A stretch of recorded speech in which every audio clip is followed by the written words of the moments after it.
Hi guys, I thought I'd do another quick update for yous.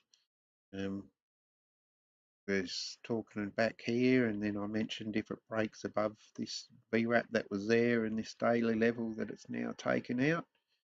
Okay, it would move up to this trend line, and to be aware of this fib pocket, the NPOC magnet. I thought it would come up and get rid of this NPOC weekly one here, but it just rejected off the trend line and the fib pocket and this NPOC. And then you could have got into a short here and then added to it when it went up to there, and then you'd be in a short. If you are, it's come down. Now we're looking down here that this is support. Now what it's trying to do right now is it had this NPOC here that it was using yesterday as resistance, and now it's trying to flip it into support, and then that could mean a move up probably to take out this VWAP here. See what happens if it rejects off here, or move up to this area here, and we see a rejection of that, which lines up with this VWAP in the daily level.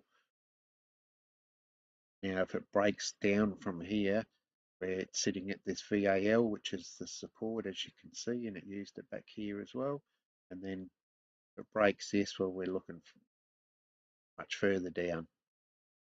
Okay, so if you're in a short, you could take 25% off around here and then let the rest run, and you could even try and get into a long somewhere around at this support resistance flip area.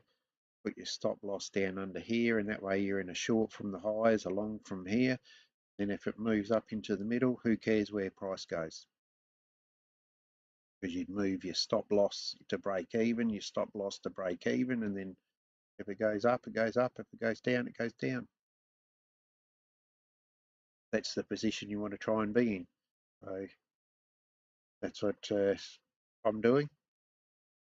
It's if you're not in a short, then this is a much riskier long, because this could just break down and then you lose, and then because it's not the greatest level in the world, it's just an NPOC. Yes, it's sitting at the VAL, and this is trying to show us that this could be a valid long, but at the same time BlackRock's selling their coins at the moment, so this could easily fall over. Okay, and that's quite a strong move. This could continue on, which is what the spot CBD is saying. There's a lot of selling of spot Bitcoin, which lines up with BlackRock selling. So we've got this NPOC here, so this could just move down into here and bounce, hold this as resistance support flip, and it would need to hold this VAL. If it breaks any of these and closes candles underneath and then tests underneath and moves further down, then we're looking at a drop down to at least down to this NPOC area here, and then we assess from there. To me, is not the best long area in the world because there's not much confluence there. Okay, then we're looking, down to the levels that I've been speaking about. But it's all going to depend on what this is going to do in the next few hours here, whether it can get out above this and break through here and see a move up and probably out through the trend line, or is it just a little tiny little bounce and then it's going to break, move further down, or does it hold here? So like I said,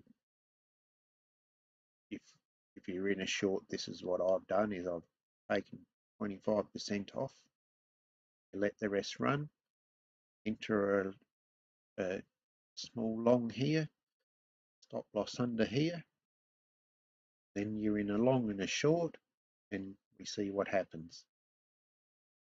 Doesn't matter which way it goes, okay? And then you move your stop loss on here down to break even, so, and you're in your long and you're in your short. This just breaks down from here, then you lose a little bit on the long and the short continues to run. That's my plan. Well done if you watch the videos and listened at this point here.